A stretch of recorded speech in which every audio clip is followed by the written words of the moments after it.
Evening. कैसे हैं सभी और कौन कौन आगे हैं क्लास में?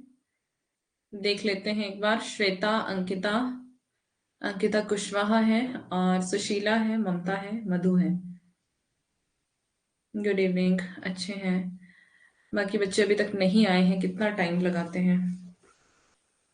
चलें, सुबह आपने क्लास देख ली होगी। जिसकी जिन्होंने नहीं देखी लाइव वो उन्होंने रिकॉर्डेड देख ली होगी, है ना? तो कोई सवाल है सुबह वाली क्लास से आपको? किसी को कुछ पूछना है? किसी को तो पूछ सकते हैं। सुबह वाली क्लास से कोई सवाल है तो? किसी का कोई सवाल, कोई कंफ्यूजन, कुछ समझ ना आया हो?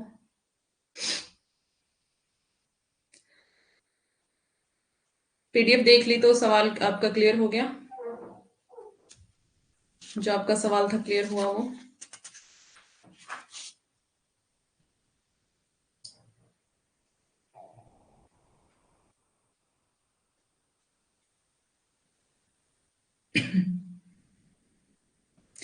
सुबह हमने मानस का हंस पढ़ा था, झूठा सच पढ़ा था। मंजू मैम ने खुद ही तो सबको नंबर दिया, अब डिलीट करने की बोल रहे ग्रुप से। मुझसे डिलीट तो हो नहीं रहा। कोई बात नहीं, वहां से डिलीट नहीं होता है। जहां पे आपने भेजा है वहां से डिलीट नहीं होता। वहां से सिर्फ सर ही डिलीट कर सकते हैं। तो आप सर को कह सकते हैं इस बारे में, या फिर ऐसे इसको एक बार पूछ लेना, क्योंकि वो शायद ग्रुप क्रिएट किया है तो उस वजह से, है ना? तो मेरे पास भी उसका कोई वो नहीं है, राइट नहीं है कि मैं उसको डिलीट करूं। मेरे पास भी राइट नहीं है, नहीं तो मैं खुद ही डिलीट कर देती। और अब आप देख लो, ऐसे से एक बार बात कर लेना, ठीक है?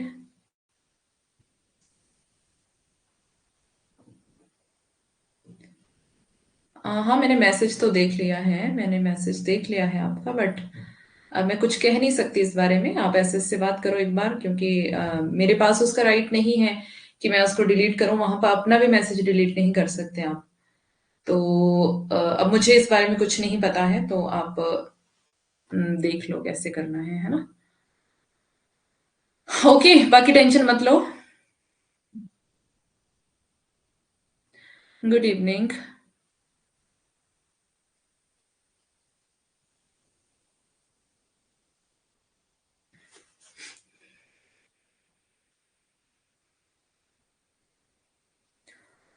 ओके, किसी ने कोई सवाल पूछा नहीं, इसका मतलब सारे कंफ्यूजन आपके क्लियर हैं, कोई दिक्कत परेशानी नहीं है। तो हम चलते हैं फिर। जो थोड़ा सा सुबह बच गया था उसको एक बार देख लेते हैं। कुछ रह गया था सुबह।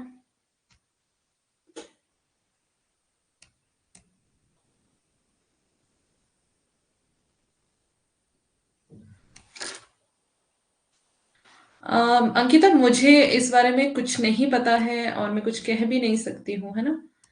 मैं क्या क्या कहूँ?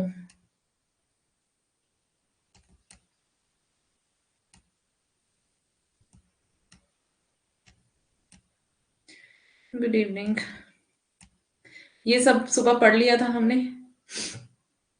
धुलाई वाली कहानी भी है इसमें, जिसने नहीं पढ़ी यहाँ से पढ़ सकता है। मानस का हंस हमने पढ़ लिया था। मानस का हंस में हम लास्ट लास्ट में पहुंच चुके थे। कुछ कथन थे इंपॉर्टेंट, वहां पर हम पहुंचे थे।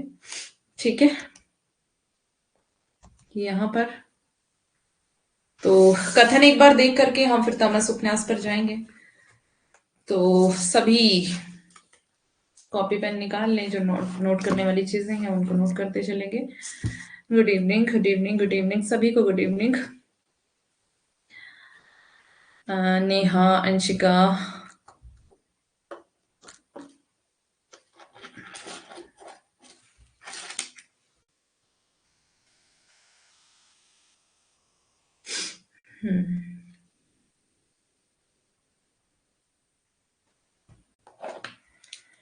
ओके, तो स्टार्ट करें।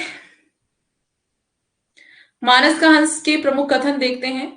बादल ऐसे गरज रहे हैं मानो सर्व ग्रासिनी कामक्षुधा किसी संत के आमुख से अंतर आलोक को निगल कर दंभ भरी डकारें ले रही हो।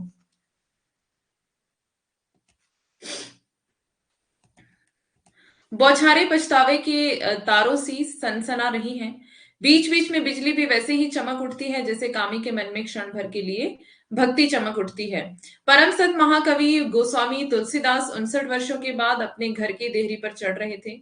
उनका सौम्य शांत तेजस्वी मुख इस समय अपने औसत से कुछ अधिक गंभीर था। उनके पीछे भीड़ भी भीतर आने लगी। चेहरे पर भीनी मुस्कान के साथ उनका कमंडलू वाला हाथ ऊपर उठा। अंगूठे और तर्जनी के घेरे में कमंडलू अटका था और 3 उंगलियां ठहरने का आदेश देते हुए खड़ी थी। रामो द्विवेदी ने बड़े ही सुरीले और मधुर ढंग से गाना आरंभ किया। ऐसो को उदार जग माही बिनु सेवा, जो द्रव्य दीन पे राम सरिस कोट नाही। राम शब्द का रा मात्र सुनते ही उनका मुखमंडल खिल उठा। धीरे धीरे ताली बजाते हुए उन्होंने आंखें मूंद ली। ध्यान पट की ध्यानता मन की तेजी से सिमट कर बीच में आने लगी। ध्यान पट अरुण पीत हो गया, जैसे किसी रंगमंच की काली जबनी का उठा दी गई हो। हाँ, जब पाला तो जो चाहो समझो। बाकी ब्राह्मण पंडित का पूत है, इसके जन्मते ही इसकी महतारी मर गई। ये मतलब कथन है इसके कुछ इंपॉर्टेंट, तो इनको आपको ध्यान रखना है। बाप बड़े ज्योतिषी रहे तो पतरा विचार के बोले कि इसे घर से निकालो, यहाँ रहेगा तो सबका जीव लेगा, मतलब कि सबको मार देगा, ये मर जाएंगे सब लोग इसके कारण, है ना। हमारी पतोह उनके यहाँ टहल करती रही तो वह हमें दे गई। हम कहा कि हमें मरे जिए की चिंता नहीं, अभागी वैसे ही है, पाल देंगे। बुढ़ापा काटने का एक बहाना मिल गया, ये पार्वती कहती है कुलवधु से। तो पार्वती जो है वो थी जिसने तुलसीदास को पाला था, दाई थी, ठीक है। आगे, हम छोटे से रहे तो हमारा सिर बहुत पिराता था। पार्वती अम्मा ऐसे ही दबाती थी। वह अमृत रस फिर पाया, राम तुम्हारा भला करे। हमारी पार्वती अम्मा साक्षात पार्वती जी रही, उनकी बड़ी याद आती है। ये बाबा भगत से कहते हैं। गंगा और अस्सी के संगम पर घाट के ऊपर एक पक्की इमारत बनी थी। उसके पहले एक अखाड़ा भी था जिसके ऊपर छप्पर छाया हुआ था और कई बालक युवक और प्रौढ़ लोग वहां दंड बैठकें लगाते, मुकदर घुमाते अथवा गालिश करवाते या फिर अखाड़े में कुश्ती लड़ते दिखलाई पड़ते थे। घाट पर भी थोड़ी बहुत भीड़ भाड़ थी। वह अपनी चटाई पर बिछी हुई कथरी पर बैठ गया, मिट्टी की दवात और सरकंडे की कलम सामने रख ली, कागज उठा लिया और लिखना आरंभ किया। जय हनुमान ज्ञान गुण सागर, जय कपीस तिहु लोक उजागर, मध्य रात्रि तक हनुमान चालीसा पूरी। ठीक है, तो तुलसीदास ने ही ये लिखी हुई है Hanuman Chalisa. Good evening ma'am, sorry late हो गया, नेटवर्क इशू। अच्छा, अच्छा, आपको पता था मैम अभी बोलेंगी तो मैं खुद ही कह देती हूँ, है ना। ओके ओके, कोई बात नहीं। तुलसी ने अपने अब तक के जीवन में यह पहला लंबा काव्य रचा था। वह बड़ा ही मगन था। जोश में आकर उसने 2-3 बार अपने चालीसा काव्य को पढ़ा। 2 एक जगह संबोधन भी किए, फिर ऐसे सुख सुख से टोंगे पे सा, टोंगे पसार कर सोया, मतलब टांगे पसार कर सोया, मानो उसने कोई बड़ी दिग्विजय कर ली हो। विवेकी तुलसी समझता है वह कोतवाल की चहेती है, उससे आंख लड़ाओगे तो कोड़े बरसेंगे कोड़े। दुनिया तब तेरे मुंह पर थूकेगी, तेरी यह सारी धोखाधड़ी लोक उजागर हो जाएगी। सुनकर विरही तुलसी का विद्रोह ठिठक गया। लोहे की मोटी सांकल में फंसे हुए पैर वाला जंगली गजराज बरगद के मोटे तने से बंधी अपनी जंजीर को तोड़ने के लिए रात भर मचलता रहा। अब कल से वहां नहीं जाऊंगा, नहीं जाऊंगा, नहीं जाऊंगा। कुरुक्षेत्र में उन दिनों बड़ा बड़ा भीषण अकाल पड़ रहा था। दिल्ली, आगरा, मथुरा आदि सभी जगह प्रजा त्राही त्राही कर रही थी। खेती विहीन उजड़ा भूखंड, रुखी काया, फीके कष्ट और चेहरों की कंकालवत कायाएं इधर उधर डोलती थी। इन्हें देखकर लोग घेरते, बाबा भूखे हैं, बाबा रोटी रोटी। वाल्मीकि रामायण कथा का श्री गणेश हुआ। तुलसीदास जी का कथा कहने का ही कहने का ढंग ही निराला था।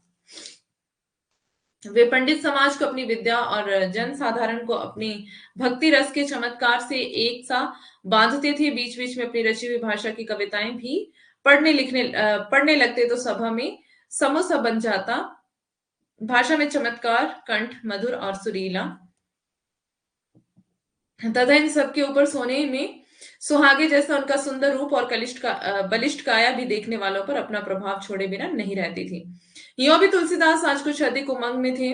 अपनी भावुकता में वे यह मानते थे कि पाठक जी को सुनाकर वे मानो अपने पिता को ही रामायण सुना रहे हों। वे अपनी कथा वाचन कला का सारा निखार मानो आज ही दर्शा देना चाहते थे। ऐसे तन्मय होकर उन्होंने कथा बांची कि निर्धारित पाठ पूरा होने पर अपनी वाणी के मौन से वे स्वयं ही सन्नाटे में आ गए। स्त्री और पुरुष में यही अंतर है। नारी भले कामवश माता क्यों ना बने, किंतु माता बनकर वह एक जगह निष्काम हो जाती है। ये कथन ध्यान रखेंगे। और पुरुष पिता बनकर भी दायित्व बोध भली प्रकार से अनुभव नहीं कर पाता। सच पूछो तो यह नीरे चाम का लोभी है, जीव में रमे राम का नहीं।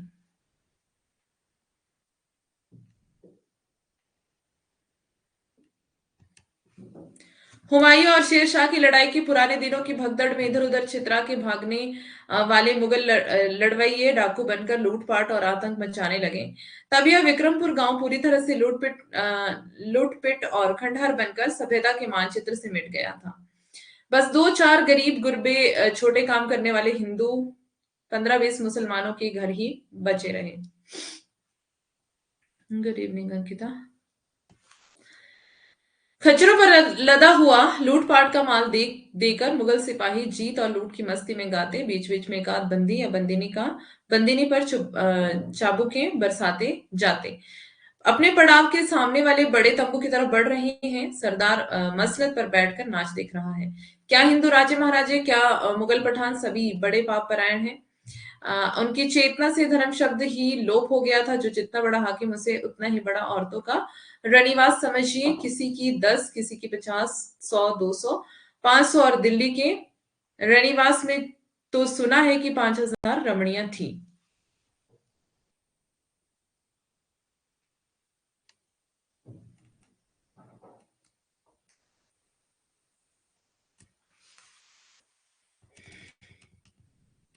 ओके, इसको खुद ही पढ़ लेना। ये 2-4 स्लाइड्स हैं, ठीक है।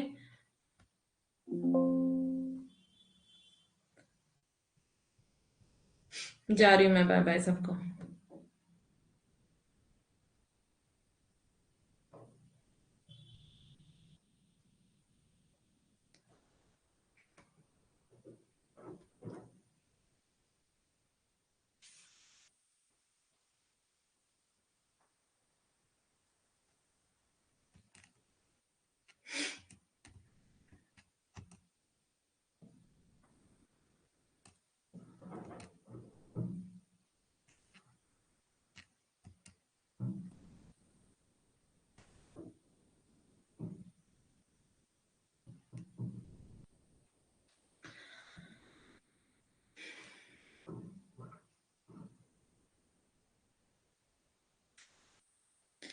चलो तमस उपन्यास पढ़ते हैं, बातें खत्म हो गई हो तो पढ़े। वैसे ही मजाक कर रही थी।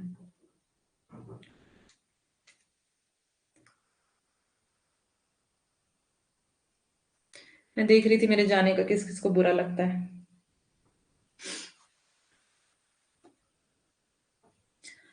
प्रकाशन वर्ष है तमस का 1973। लेखक परिचय देखते हैं। भीष्म साहनी का जन्म 8 अगस्त 1915 को रावलपिंडी पाकिस्तान में एक मध्य वर्गीय परिवार में हुआ था। इनका जन्म कब हुआ? 1915 में रावलपिंडी में। रावलपिंडी कहां पर आता है? पाकिस्तान में आता है, ठीक है। एक मध्य वर्गीय परिवार में हुआ था इनका जन्म।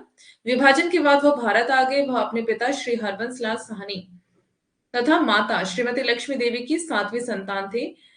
भीष्म साहनी हिंदी फिल्मों के जाने माने अभिनेता बलराज साहनी के छोटे भाई थे, ठीक है। ये आपको पता होना चाहिए। पिता के समाज सेवी व्यक्तित्व का इन पर काफी प्रभाव था। इस विरासत को उन्होंने उन्होंने भी आगे बढ़ाया। भारत पाकिस्तान विभाजन के पहले अवैतनिक शिक्षक होने के साथ साथ ये बिजनेस भी करते थे। विभाजन के बाद उन्होंने भारत आकर समाचार पत्रों में लिखने का काम किया। बाद में भारतीय जननाट्य संघ यानी कि इप्टा में जाकर ये मिले थे, ठीक है। इसके पश्चात अंबाला और अमृतसर में भी अध्यापक रहने के बाद दिल्ली विश्वविद्यालय में साहित्य के प्रोफेसर बने। उन्हें पंजाबी, हिंदी और उर्दू भाषा में अच्छा ज्ञान था। इसके साथ साथ उन्हें संस्कृत और रशिया भाषा की भी अच्छी पकड़ थी। 1957 से 63 तक मॉस्को में विदेशी भाषा प्रकाशन गृह काम में कार्यरत रहे। यहाँ उन्होंने करीब 2 दर्जन रूसी अनुवादक के किताबें जैसे टॉल्स्टॉय, ऑस्ट्रोवस्की इत्यादि लेखकों की किताबों का हिंदी में रूपांतरण किया, यानी कि अनुवाद किया। ठीक है, आगे इनकी रचनाएं देखते हैं कौन कौन सी हैं। कहानियां इनकी मेरी प्रिय कहानियां, भाग्य रेखा, वांगचू और निशाचर।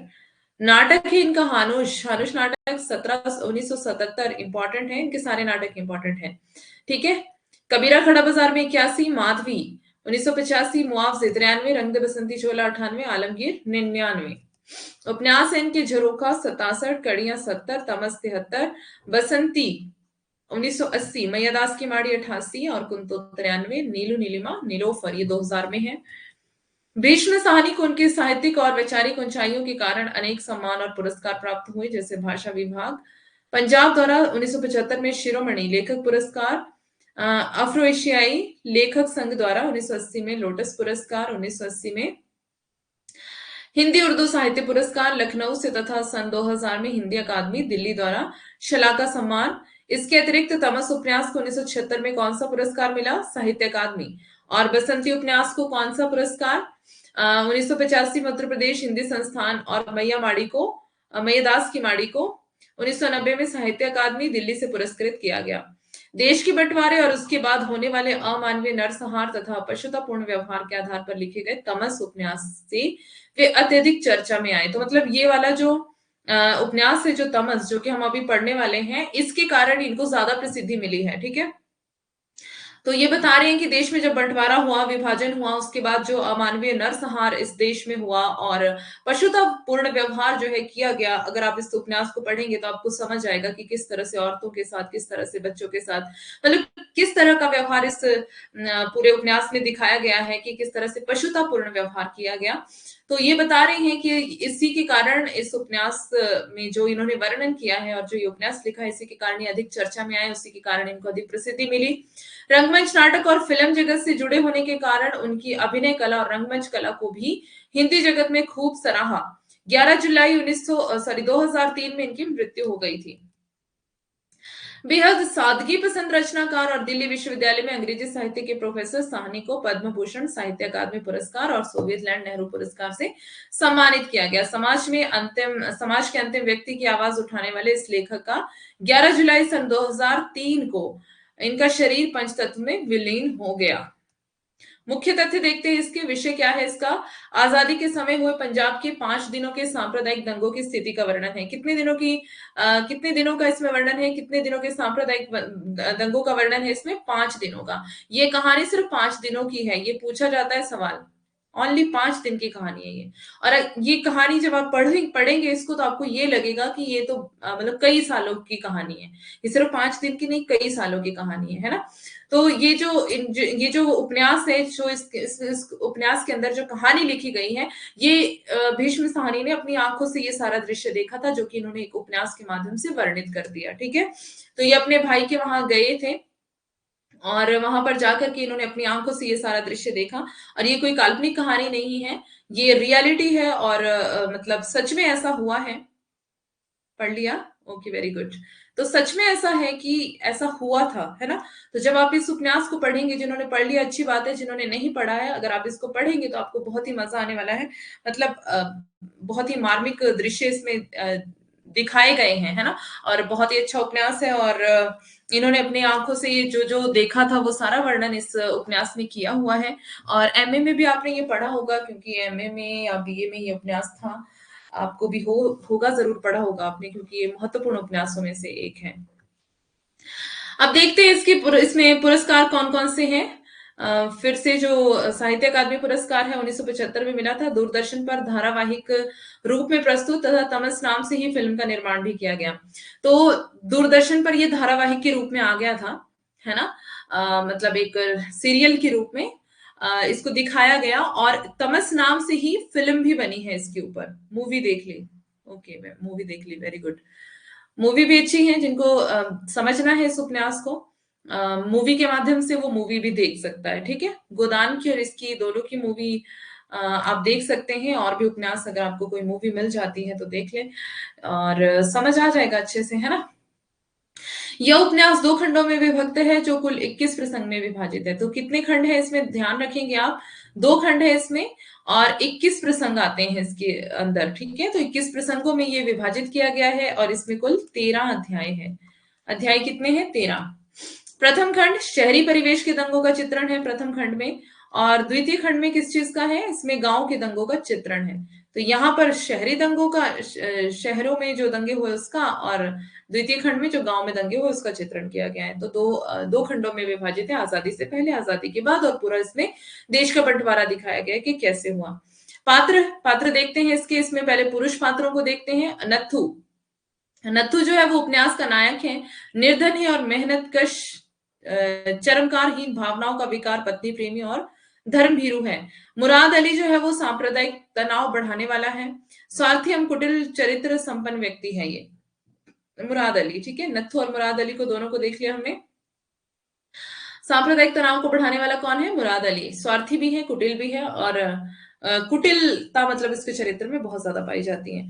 रिचर्ड एक और पात्र है इसमें जो अंग्रेजी शासन का नुमाइंदा है और इतिहास का अध्येता किंतु चुस्त है, स्वार्थी और आंगल नीतियों का, आंगल मतलब अंग्रेजी नीतियों का पोषक है। प्रशासक, पत्नी प्रेमी किंतु प्रेस के प्रति रूखा व्यक्ति, व्यवहार कुशल है। आगे है लाला लक्ष्मी नारायण, हिंदू महासभा का कार्यकर्ता है ये, सांप्रदायिक भावनाओं से युक्त स्वार्थी एवं कुटिल व्यक्ति है। रणवीर जो है वो लक्ष्मी नारायण का पुत्र, सांप्रदायिक तनाव बढ़ाने वाले युवक संघ का प्रमुख कार्यकर्ता, मन से कोमल सचरित्र किंतु परिस्थितिवश हिंसा पर उतारू है। रणवीर, ठीक है। तो इसके सारे पात्रों को आपको याद रखना है जो जो भी यहाँ पर दिखाए गए हैं इंपॉर्टेंट। हरनाम सिंह कौन है? हरनाम सिंह ग्रामीण सिख है, उदार है, सचरित्र है किंतु परिस्थितियों एवं सांप्रदायिकता का विकार, हयात बख्श सांप्रदायिक व्यक्ति और मुस्लिम लीग का कार्यकर्ता भी है। पाकिस्तान का पक्षधर है ये हरनाम सिंह। शाहनवाज, शाहनवाज जो है वो सच्चा मित्र है, उदार मना है किंतु हार्दिक रूप से मुस्लिम संप्रदाय के प्रति सहानुभूतिशील व्यक्ति है।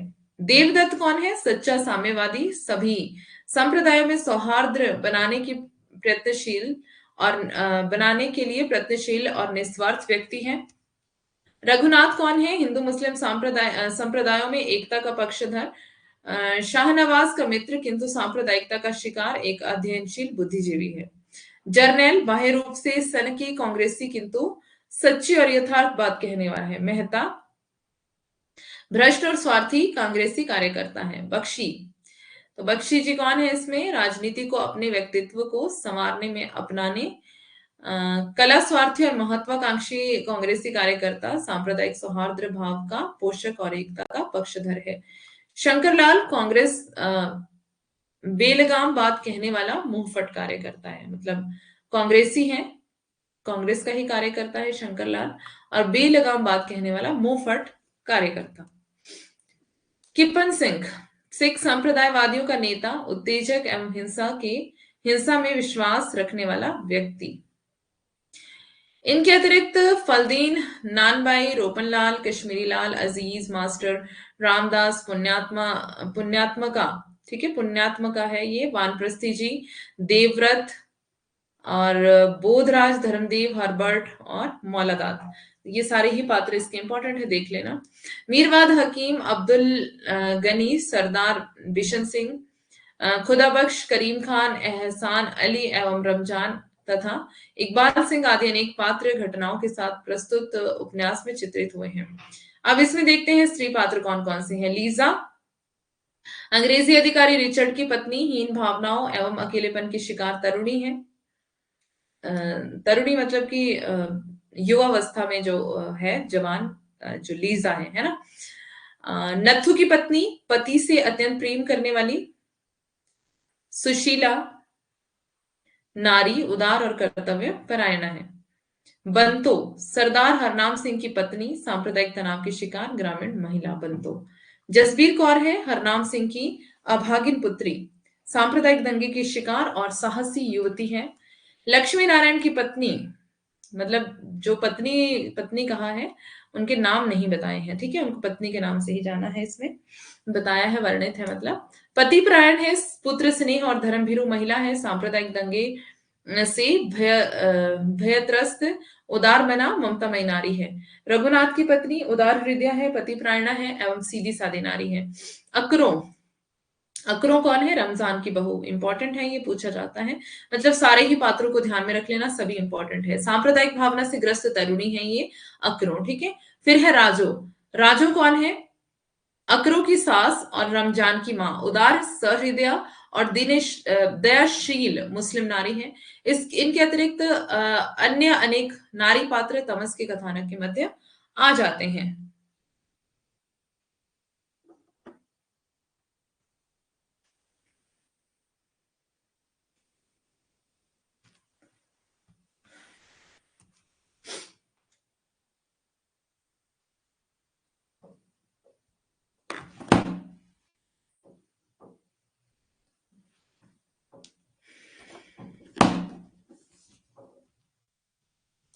मुख्य कथन, मुराद अली ने नत्थू को सालोत्री साहब के लिए एक सुअर मारकर उपलब्ध कराने के लिए कहा है। किसने कहा? सबका ध्यान यही है, क्लास में हो आप लोग या एक ही बात में फंसे हुए हो, ये बताओ मुझे। क्लास में हो या फंसे हुए हो? टेल मी।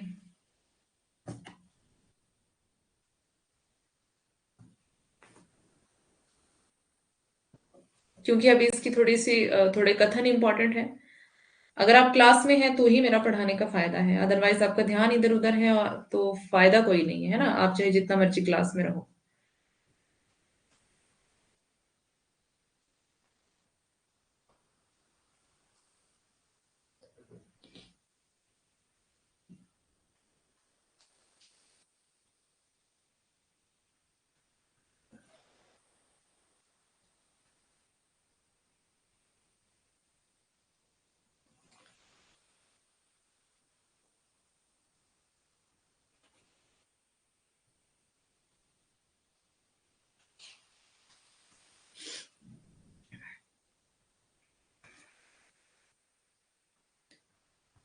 किस बात की टेंशन है भाई? सुबह से परेशान है, क्यों परेशान है? एक नंबर मैम ने आपको दिया, खुद दिया है, तो आपकी इसमें क्या गलती है? कोई बात नहीं, ठीक है।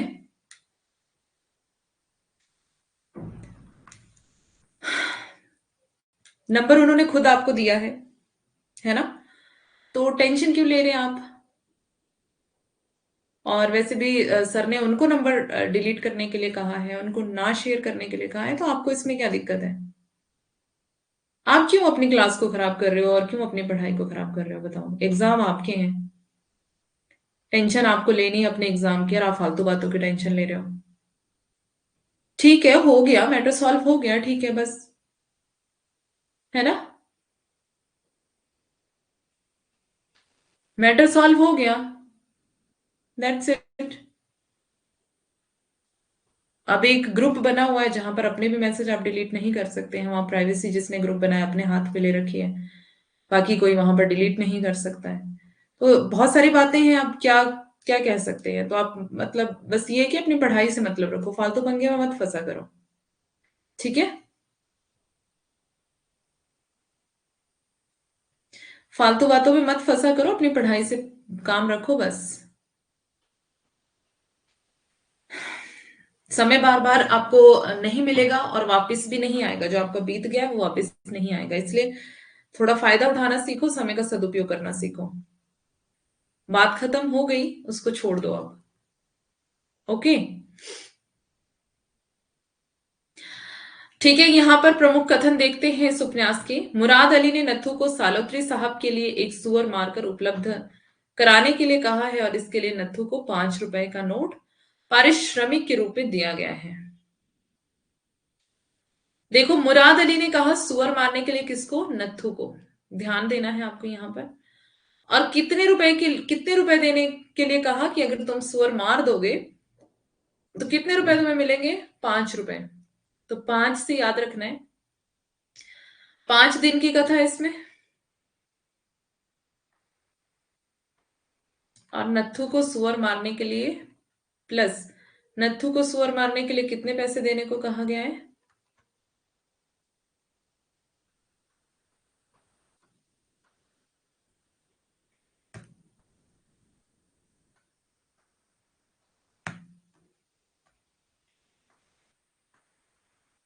5 रुपए दिए, ठीक है, दे दिए थे 5 रुपए उसको। तो ऐसे कर लेते हैं इसको, ओके। अब एक पॉइंट यहां पर हो गया। अपनी कोठरी से निकलकर नत्थु ने स्वतंत्र वातावरण में सांस ली, है ना। अब नत्थु बेचारा गरीब था, कोठरी में रहता था, तो अब स्वतंत्र वातावरण में, पता है 5 रुपए आ गए हैं हाथ में, 5 रुपए उन दिनों में बहुत बड़ी बात थी, है ना। तो 5 रुपए हाथ में आए हैं, तो स्वतंत्र वातावरण में सांस ले रहा है वो जाकर के बाहर। रात के अंधेरे में उसे रात के अंधेरे में उसे कुछ भी नहीं सूझ रहा था, वो बार बार किसी न किसी वस्तु से टकरा रहा था। अब उसने रात को जाना है सोर मारने के लिए, तो क्या दिखाई देगा बताओ? कुछ नहीं सूझ रहा था, मतलब कुछ भी दिखाई नहीं दे रहा था। बार बार वो किसी न किसी से टकरा रहा था। सांप्रदायिकता की इस आग को बुझाने का दायित्व सांप्रदायिकता की इस आग को बुझाने का दायित्व वहां के डिप्टी कमिश्नर रिचर्ड पर था। ठीक है, डिप्टी कमिश्नर रिचर्ड, जो कि अंग्रेज था, रिचर्ड पर था। यह रिचर्ड का दुर्भाग्य था कि मूलतः इस इतिहास का विद्यार्थी और पुरातत्व प्रेमी होते हुए भी, एक इतिहास का विद्यार्थी, इतिहास प्रिय था वो, और पुरातत्व प्रेमी होते हुए भी उस पर एक प्रशासक का दायित्व सौंपा गया था। ठीक है, तो जो रिचर्ड था, रिचर्ड के ऊपर यह दायित्व था कि वो दंगे रुकवा भी सकता था, लेकिन वो रुकवाता नहीं है। ठीक है, आगे देखते हैं। हिंदू और मुसलमान दोनों एक दूसरे के शत्रु हो चुके थे। हिंदुओं के धार्मिक स्थलों में सांप्रदायिकता की गंध घुस गई थी। अब सांप्रदायिकता क्या है? जिसमें धर्मों को लेकर लड़ाई झगड़ा हो रहा है, मेरा धर्म अच्छा, मेरा धर्म अच्छा, मेरा धर्म अच्छा, मेरा धर्म अच्छा, है ना। इंसानियत को कोई नहीं देख रहा, सिर्फ धर्मों को देख रहे हैं जो बंटे हुए हैं, है ना। धर्म तो अपने आप में बंटे हुए, जाति अपने आप में बंटी हुई है। इंसानियत जो सबसे बड़ी चीज है उसको कोई नहीं देख रहा है कि इंसान भी कुछ होता है। नहीं, जाति और धर्मों में मनुष्यों ने खुद को खुद ही बांट लिया है, और फिर उसके पीछे ही लड़ाई चलती है, आज भी चलती है ना? तो मतलब कि सदियों से चला आता है मामला। तो बता रहे हैं कि हिंदू और मुसलमान दोनों एक दूसरे के शत्रु हो चुके थे। हिंदुओं के धार्मिक स्थलों में सांप्रदायिकता की गंध घुस आई थी। युवकों ने मास्टर जी के मार्गदर्शन में एक अच्छा खासा शास्त्रागार जुटा लिया था। किसी प्रकार उन्हें कड़वा तेल तो मिल गया, किंतु ऐसी कड़ाही नहीं मिल पाई जिसमें पूरा एक कनस्तर तेल उबाला जा सके। कुछ समय के लिए नगर की स्थिति में कुछ सुधार हो गया था। नगर के शिवालय के बाजार में पुनः चहल पहल दिखने लगी थी। कुबड़े हलवाई की यहां भी भीड़ जुट गई थी। नगर में सर्वत्र अशांति फैली हुई थी। भोले भाले नागरिक अत्यंत भय से त्रस्त थे। सभी अपने अपनी सुरक्षा के लिए चर्चित थे। अब की बार सांप्रदायिकता की आग की लपटें बहुत ऊंची उठ रही थी। तो मतलब अब क्या हो रहा है?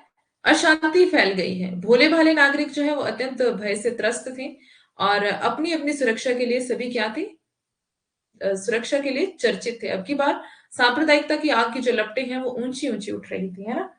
अब क्या हो रहा था? नथु को जब सुअर मारने के लिए कहा, तो उसने सुअर मार दिया। उसे नहीं पता था कि क्यों मरवाया जा रहा है मुझसे सुअर, है ना। तो क्या हुआ कि जो मस्जिद है, मस्जिद की सीढ़ियों पर उस सुअर को रख दिया गया, और जानबूझकर किसी ने ये शरारत की, क्योंकि मुस्लिम जो है, मुस्लिम लोग सूअर को अपवित्र मानते हैं, है ना।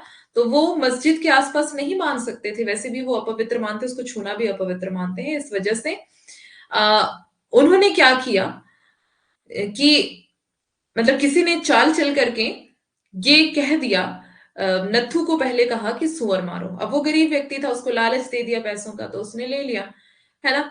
तो उसने 5 रुपए ले लिए, 5 रुपए के पीछे उसने सुअर मार दिया, सुअर मर गया, और उसको उठा करके कहाँ रख दिया? मस्जिद की सीढ़ियों पर। अब मस्जिद की सीढ़ियों पर सुअर मिल गया तो मुस्लिम भड़क गए, क्योंकि उनको उनको पता है कि हमारे साथ जानबूझकर ये किया जा रहा है। हमारी मतलब उनकी धार्मिक पुस्तक में सुअर को अपवित्र माना गया है, और वो सुअर को छू भी नहीं सकते हैं, है ना। तो क्या है कि इस कारण से जो लड़ाई झगड़े, जो दंगे, जो सांप्रदायिक दंगे थे, वो भड़क उठे, है ना। आग की लपटें बहुत ऊंची उठ रही थी। इस बात पे भी काफी पिछले बैच में बहस हुई थी। बहस मतलब कि ऐसे इसने ही कहा था कि सूअर को जो है पवित्र मानते हैं वो मुस्लिम लोग, है ना। तो इस कंफ्यूजन में आप ना रहे जो कि मतलब सूअर को वो पवित्र मानते हैं, वो अपवित्र मानते हैं, इस वजह से ही ये सांप्रदायिक दंगे जो है भड़क उठे थे, है ना। तो बता रहे हैं कि अब की बार जो है सांप्रदायिकता की आग की लपटें जो है वो बहुत बहुत ऊंची उठ रही थी, मतलब बहुत ज्यादा दंगे जो है वो भड़क उठे थे। पहले तो थोड़ा कम कम से शुरुआत होती है, लेकिन बाद में धीरे धीरे धीरे धीरे क्या हो गया, बहुत ज्यादा लपटें ऊंची उठ गई। नथु अलग परेशान था, उसके मन में तरह तरह की शंकाएं उत्पन्न हो रही थी। कोई भी व्यक्ति उसके घर की ओर आता, उसका मन किसी अनिष्ट से कांप उठता। उसने अभी तक सुअर मारने का रहस्य किसी से नहीं खोला था। अब देखो उसके मतलब अगर हम कुछ ऐसा काम करते हैं, कुछ गलत काम करते हैं, तो हमारे मन में अपने आप ही कुछ शंकाएं उत्पन्न होने लग जाती है, अपने आप ही डर, घबराहट, बेचैनी होने लगती है, और हम अलग से अपने आप ही कांप उठते हैं कि अब क्या होगा, अब क्या होगा, अब क्या होगा। तो वही सेम हालात जो है वो नत्थु की है, क्योंकि नत्थु ने ये बात किसी को भी नहीं बताई है। अभी तक किसी के पास ये राज नहीं खोला है कि मुझे सुअर मारने के लिए 5 रुपए दिए गए थे, मैंने मार करके सीढ़ियों पर, मस्जिद की सीढ़ियों पर रख दिया है। ये बात उसने किसी को भी नहीं कही थी अभी तक। तो इस वजह से वो परेशान था, मन ही मन बेचैन था। गुरुद्वारे में सिखों का जमघट लगा हुआ था। गुरुद्वारे में जहां गुरु ग्रंथ साहब का पाठ हो रहा था, वहीं शत्रु से निपटने के लिए असलाह भी इकट्ठा किया जा रहा था। मतलब असलाह मतलब सलाह इकट्ठी ली जा रही थी, सलाह लोगों से शत्रु से निपटने के लिए छत पर 2 निहंग भाले लिए हुए पहरा दे रहे थे। सिख और मुसलमानों में 2 दिन तक युद्ध चलता रहा। अब सिख और मुसलमान भी आपस में लड़ रहे हैं, है ना। अच्छा, मतलब याद आ गया तुम्हें कि नमस्ते भी करना है। ओके। गुरुद्वारे में अनेक लाशें बिछ गई। कस्बे में भी इधर उधर बहुत लाशें बिखरी हुई पड़ी थी। अब गुरुद्वारे में क्या हो गया, अनेक मतलब कि क्योंकि जब सांप्रदायिक दंगे भड़क रहे हैं। अच्छा, बातें करके तो तुम चले गए थे यहां से अभी, मतलब फिर बाहर नहीं थे क्या? गुरुद्वारे में मतलब जब सांप्रदायिक दंगे जो है भड़क रहे थे, तो लोग मर रहे थे, एक दूसरे को मार रहे थे, है ना। तो गुरुद्वारे में अनेक लाशें बिछ गई। कस्बे में भी इधर उधर बहुत लाशें बिखरी हुई पड़ी थी, जो कि सांप्रदायिकता के नाम पर मनुष्य के द्वारा मनुष्य पर किए गए अत्याचारों की क्रूर कथा कह रही थी। स्वार्थी लोग इस दर्ग फसाद में भी अपने स्वार्थ साधने में लगे हुए थे। अमन कमेटी की बैठकों में जहां शरणार्थियों को राहत पहुंचाने के उपायों पर ओके ओके ओके, चलो कोई बात नहीं, पढ़ाई पे ध्यान दो अभी, है ना। उपायों पर विचार होता था, वहां मकानों जमीनों के सौदे भी तय होते थे। अनेक बुद्धिमान लोग इस सत्य को पहचान गए थे कि सांप्रदायिक दंगों के पीछे ना तो हिंदू थे ना मुसलमान, बल्कि हाँ अंग्रेज शासकों की शरारत थी। तो बता रहे हैं कि जान गए थे लोग कि ये किसी ने मतलब जानबूझ करके किया है ना।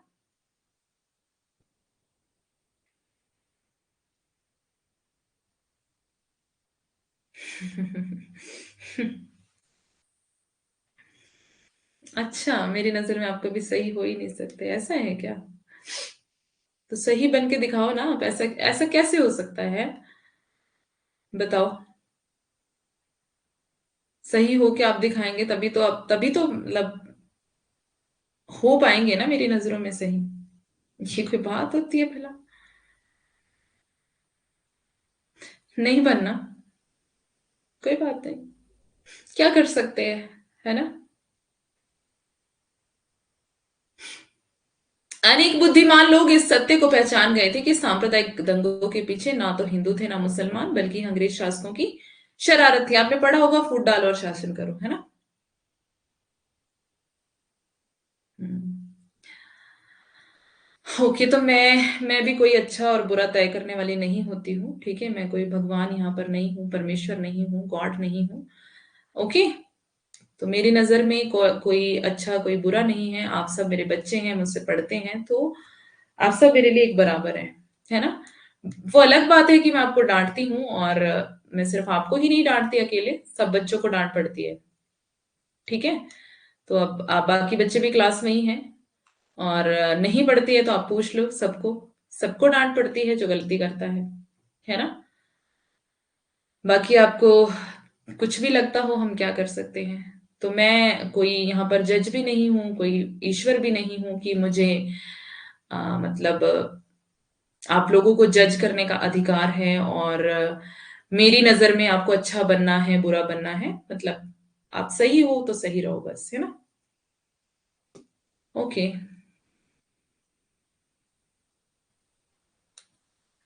अभी इस ग्रुप की बात ना बंद कर दो, मैं थक चुकी हूँ ये सुन सुन करके ना, थक गई हूँ मैं। पढ़ाई करने का टाइम है, 1 महीना बचा है एग्जाम के लिए, बिल्कुल टेंशन नहीं है आप लोगों को। क्या करूं मैं, किस तरह से समझाऊं अब आपको?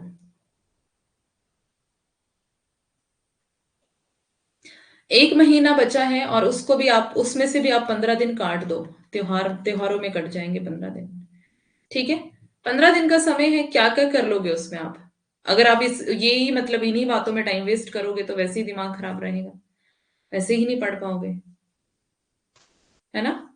तो फिर से अगले अगली अगली पारी में फिर जाओगे आप कि हाँ चलो इस बार नहीं, अगली बार कर लेंगे।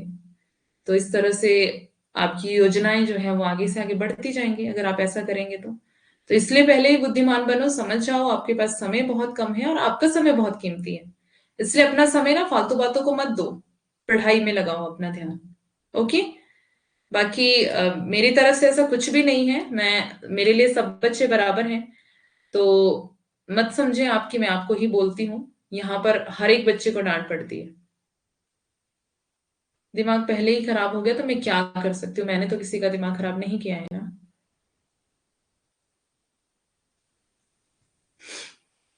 हम्म। मैंने तो कुछ किया ही नहीं ना, मैंने आपको कुछ बोला है। ओके?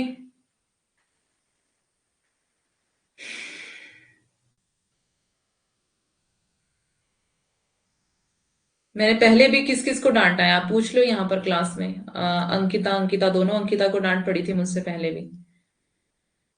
इन्होंने खुद ग्रुप बनाया था व्हाट्सएप पर, पूछ लो इनको अगर मैंने नहीं डांटा है। इनको भी डांट पड़ी है, ऐसा नहीं है कि मैं मतलब आंखें बंद करके यहाँ पर बैठी हुई हूँ कि हाँ एक ही बच्चे को डांटे डांटे जा रही हूँ मैं। आप गलती करेंगे तो सबको डांट पड़ेगी, क्लास में लेट आते हो उसके लिए डांट पड़ती है, पूछ लो आप सब बच्चे यहाँ पर ही हैं। ओके? तो प्लीज, आपका समय खराब हो रहा है, मेरा कुछ नहीं जा रहा है ना? मुझे तो सैलरी मिल जाएगी, मैं आराम से जब मर्जी क्लास में हूँ, जैसे मुझे पढ़ाऊँ पढ़ाऊँ ना पढ़ाऊँ, मेरा मन करे तो मैं गप्पों में टाइम बिता दूं, है ना?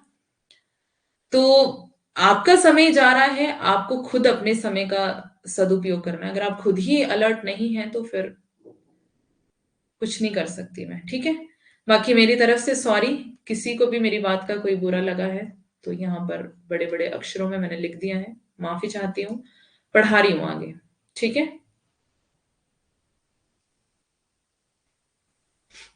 अंग्रेज शासक हिंदू और मुसलमानों की एकता में दरार डालकर दोनों को परस्पर भिड़वाना चाहते थे।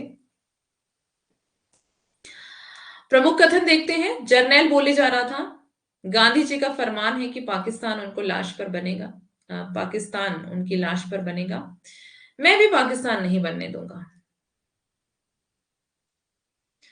कितनी सुनसान सी घाटी है, लीजा बुदबुदाई। नहीं लीजा, यह बड़ी ऐतिहासिक घाटी है, हिंदुस्तान में आने वाले सभी हमलावर इसी रास्ते से आए थे, मध्य एशिया से आने वाले भी और मंगोलिया से आने वाले भी। रिचर्ड का उत्साह बढ़ रहा था, अलेक्जेंडर भी इसी रास्ते हिंदुस्तान में आया था। आगे चलकर घाटी दो रास्तों में बंट गई, एक रास्ता तिब्बत की तरफ चला गया और दूसरा अफगानिस्तान की तरफ।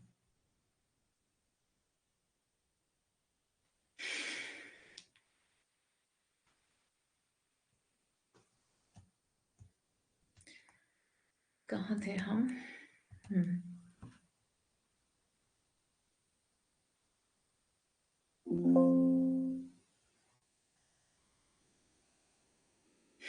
एक मिनट रुकना।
देश अपना नहीं है लीजा, पर इतिहास का विषय तो अपना है। मतलब इतिहास प्रेमी थे रिचर्ड, तो यहां से आपको ध्यान रखना है ये बात।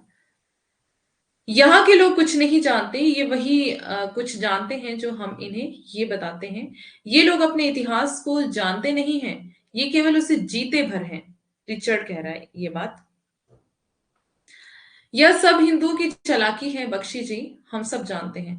आप चाहे जो कहें, कांग्रेस हिंदुओं की जमात हो गई है, ठीक है, कांग्रेस हिंदुओं की जमात है।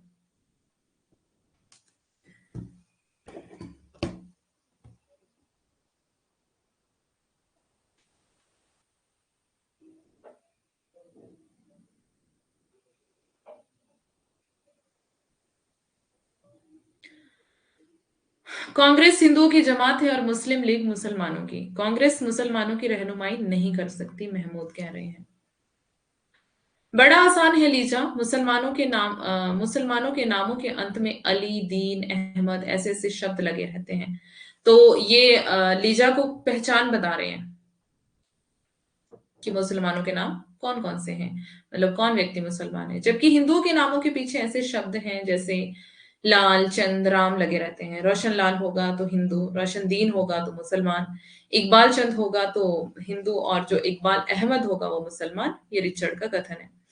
बुद्ध की मूर्तियों की सबसे बड़ी खूबी यह धीमी सी मुस्कान है जो उसके होठों के आसपास खेलती रहती है। ये भी रिचर्ड का कथन है। ये आदमी लोग इतने अजीब होते हैं, कितना रस ले लेकर पत्थरों और खंडहरों के बारे में बातें करते रहते हैं। कोई स्त्री इन बातों के बारे में जानते हुए भी इतना चहकेगी नहीं, इतनी डींग नहीं मारेगी लीजा। हुकूमत करने वाले यह नहीं देखते कि प्रजा में कौन सी समानता पाई जाती है, उनकी दिलचस्पी तो यह देखने में होती है कि वे किन किन बातों में एक दूसरे से अलग हैं। ये रिचर्ड का कथन है। हिंदू गाय का मांस नहीं खाते और मुसलमान सुअर का मांस नहीं खाते। यहाँ पे ये बात क्लियर है कि हिंदू गाय का मांस नहीं खाते, मुसलमान सुअर का मांस नहीं खाते हैं। सिख लोग झटके का मांस नहीं खाते हैं, जबकि मुसलमान लोग हलाल का मांस खाते हैं। ये भी रिचर्ड का कथन है। अगर प्रजा आपस में लड़े तो शासक को किस बात का खतरा है, ये भी रिचर्ड का कथन है।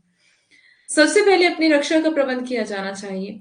सभी सदस्य अपने अपने घर में एक एक कनस्तर कड़वे तेल का रखें, एक एक बोरी कच्चा या पक्का कोयला रखें। उबलता तेल शत्रु पर डाला जा सकता है, जलते अंगारे छत पर फेंके जा सकते हैं। पुण्यात्मा जी, शहर में हिफाजत का सवाल राजनीतिक सवाल नहीं है, यह राजनीतिक पार्टियों के ऊपर सवाल है। शहर के सभी लोगों का, नागरिकों का सवाल है। इसमें अपनी अपनी पार्टियों को भूल जाना होगा, सरकार का भी रोल इसमें बहुत बड़ा है।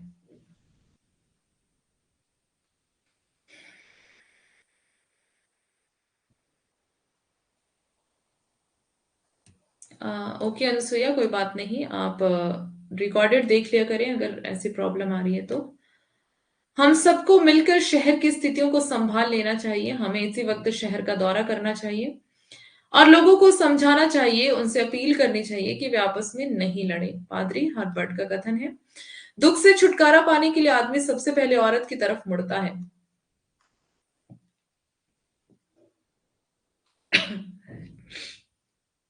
ये वैसे ये लेखक का कथन है, इंपॉर्टेंट है, ठीक है, पूछा जाता है ये। और ये ऐसा क्यों कह रहे हैं ये, क्योंकि नत्थु जो है दुखी था, परेशान था, और वो सुअर वाली बात, सुअर मारने वाली बात, वो गुप्त रहस्य उसने किसी को नहीं बताया था। तो जब वो बहुत ज्यादा दुखी हो जाता है, जब उस चीज को सहन नहीं कर पाता है, तो फिर कहाँ जाता है वो, सबसे पहले अपनी वाइफ के पास जाता है और अपनी वाइफ को कहता है वो कि ऐसे ऐसी बात है, मतलब ऐसे ऐसे मुझसे सुअर मारने के लिए कहा गया और 5 रुपए दिए हैं। तो ये सारी बातें वो अपनी वाइफ के साथ शेयर करता है। तो इसीलिए लेखक ने यहाँ पर ये वाला कथन कहा है कि दुख से छुटकारा पाने के लिए आदमी सबसे पहले औरत की तरफ ही मुड़ता है। बाबू ने कहा आजादी आने वाली है। मैंने कहा आए आजादी, पर हमें क्या, हम पहले भी बोझा ढोते हैं, आजादी के बाद भी बोझा बोझा ढोएंगे।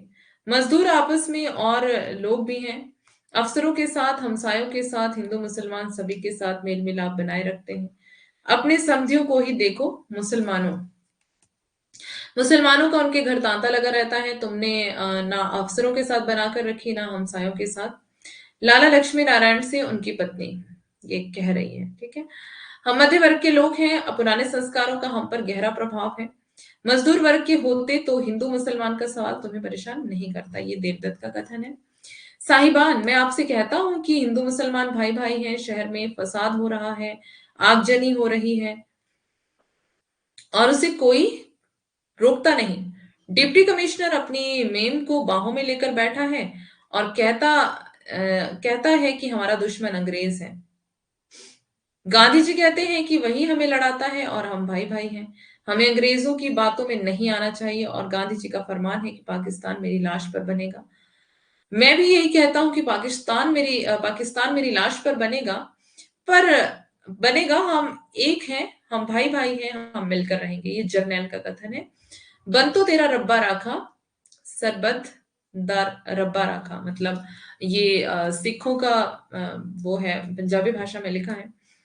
जहां सबको जानता था वहां किसी ने आसरा नहीं दिया, सामान लूट लिया और घर को आग लगा दी। यहां जानने वालों से क्या उम्मीद हो सकती है? हरनाम सिंह का कथन है, हम झूठी अफवाह सुन सुनकर एक दूसरे के खिलाफ तैश में आ रहे हैं और हमें अपनी तरफ से पूरी कोशिश करनी चाहिए कि गांव के मुसलमानों के साथ मेल जोल बनाए रखें और हतुल वैसा कोशिश करें कि गांव में फसाद ना हो। ये सोहन सिंह का कथन है। अगर हिंदू मुसलमान सिख मिल जाते हैं, इनमें इत्तेहाद हो जाता है तो अंग्रेज की हालत कमजोर पड़ जाती है। अगर हम आपस में लड़ते रहते हैं तो हालत मजबूत बनी रहती है। मिर्दाद का कथन है, रोशनी स्त्रियों के दमकते चेहरों पर पड़ रही थी, भावनाओं से उद्वेलित चेहरे, उत्कंठा, भय, अथाह श्रद्धा और विश्वास सभी उनकी आंखों में छाए हुए थे। कहीं कहीं किसी युवती की चकित आंखें गुरुद्वारे का अनूठा दृश्य देखे जा रही थी। इन्हीं युवतियों में जसबीर भी बैठी थी, हरनाम सिंह। चाय वाले की बेटी लेखक सैयदपुर की निवासी होने का सिखों को उतना ही गुमान था जितना मुसलमानों को। सभी को सैयदपुर की लाल मिट्टी पर, बढ़िया गेहूं पर, लुकाटों के बागों पर, यहाँ तक कि सैयदपुर के कड़े जाड़ों पर और बर्फीली हवा पर समान रूप से नाज था और इसी भांति अपनी मेहमान नवाजी पर, दरिया दिली पर और हंसमुख स्वभाव पर भी नाज था। फसाद शुरू होने पर दोनों ओर से लोग सैयदपुर के निवासी होने के नाते ही छाती ठोकर मैदान में कूदे थे। ये लेखक का कथन है। चांदनी पीली पड़ गई, धीरे धीरे पांव फटने लगी, रात का इंद्रजालिक वातावरण फिर से छिन्न भिन्न होने लगा। स्वच्छ शीतल हवा रोज की तरह बहने लगी। गांव के बाहर पके गेहूं के खेत इस हवा में झूमने लगे। हवा में लुकाटों की महक थी। नदी की ओर से हवा का झोंका आया, लुकाटों की महक से लदा हुआ। उन उसमें उन सफेद फूलों की भी भीनी भीनी गंध मिली मिली थी, जो इस मौसम में झाड़ियों पर उगते थे। किसी किसी वक्त लुकाटों के बाग में सेतों का एक झूठ पर फड़फड़ाता, चींची करता उड़ जाता। नदी का पानी नीला नीला हो रहा था। हवा का झोंका आता तो पानी में झुरझुरी सी होती। ये लेखक का कथन है, मतलब लेखक कह रहा है। ये याद करने की जरूरत नहीं है इतने सारे कथन, ठीक है। ये मतलब थोड़ा थोड़ा बीच बीच में से, उपन्यास के बीच बीच में से लिया हुआ, ये याद करने की जरूरत नहीं है। जिसको मैं इंपॉर्टेंट कह दूं वो कथनों में आपको याद करना है बस, है ना। अच्छा ठीक है, भीनी भीनी ही पढ़ा वैसे मैंने। आप पीछे रिकॉर्डेड क्लास देख लेना, ओके।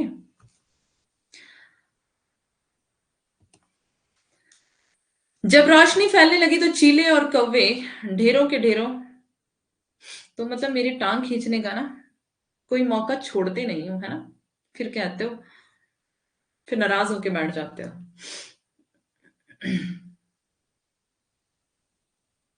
ढेरों के ढेरों आसमान में उड़ने लगे, उनके गीत भी मंडराते हुए आ गए। स्कूल के खड़े एक रुंड मुंड पेड़ पर 10-15 गीत आकर बैठ गए थे। छोटे छोटे सिर, बड़ी बड़ी पीली चोंचें। अच्छा कोई बात नहीं, टाइम हो गया, देखती हूँ कितना रह गया ये। बस इतना ही रह गया है, 2-4 स्लाइड्स हैं, खुद पढ़ लोगे आप इसको। इतना सही है, 2-4 स्लाइड्स है, बाकी सुबह वाली क्लास में आगे इसको कंटिन्यू, ये वाला राग दरबारी को कर लेंगे, है ना।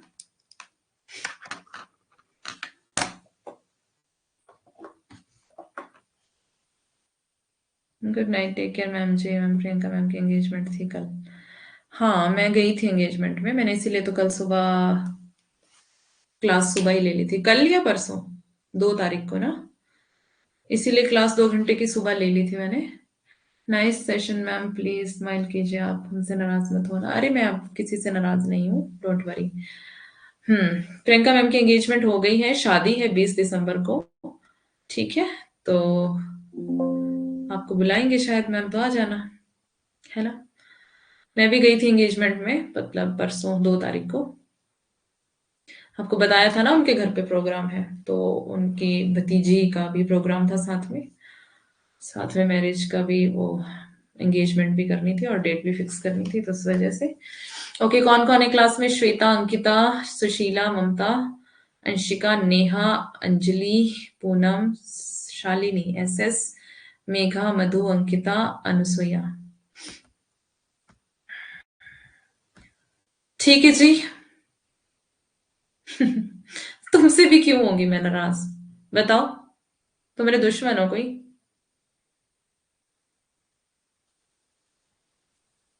कौन सा कोटा?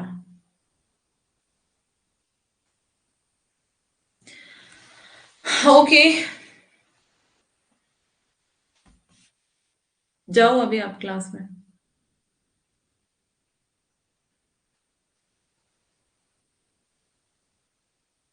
सब पढ़ो, तुम मत पढ़ना। कहीं ज्यादा पढ़ लिया तो ज्यादा बुद्धि आ जाएगी ना।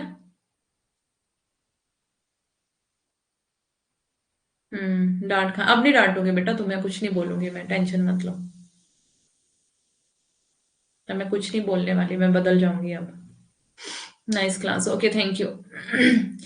चलो अभी आप जाओ क्लास में, कल सुबह वाली क्लास में मिलते हैं। बाय बाय, टेक केयर सबको। Good night. God bless you all. सभी पढ़ाई में मन लगाया करो, फालतू बातों में नहीं, ठीक है। पेपर है आपके, समय बार बार नहीं आएगा वापस। अच्छा बाबा, ठीक है, मत आना तुम। ठीक है, मैं भी नहीं करूंगी बात। मैं मतलब बोलूंगी नहीं तुम्हारे बारे में, सीधी सी बात ये है। हाँ मतलब मैंने ही तो किया है सब कुछ, तुम मुझे ही बोल रहे हो जो, मैंने ही तो सब कुछ मतलब पहाड़ जो तुम्हारे सिर पर रख दिया हुआ है मैंने।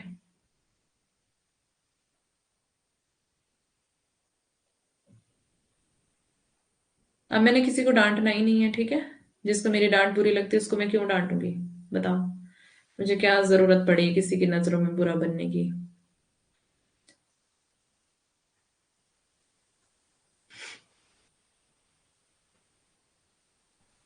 मैं कुछ बोलूंगी नहीं, मैं आऊंगी अपना क्लास लूंगी और चली जाऊंगी चुपचाप से, किसी को कुछ बोलना ही नहीं मैंने, बस। That's it. तभी तो मुंह फुला के तुम रहते हो रोज क्लास में।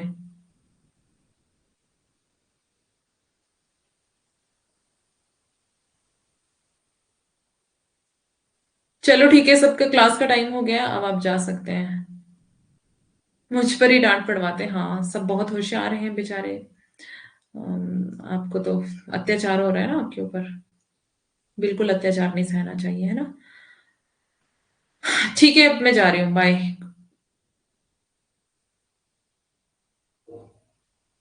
एसएस भैया, बेचारी लड़की परेशान हो रही है कब से, उसको माफ तो कर दो।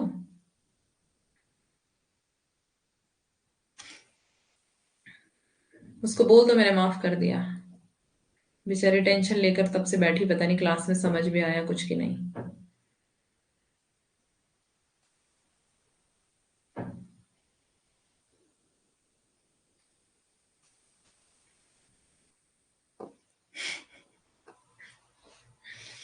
ओके, मैं एंड कर रही हूँ, बाय।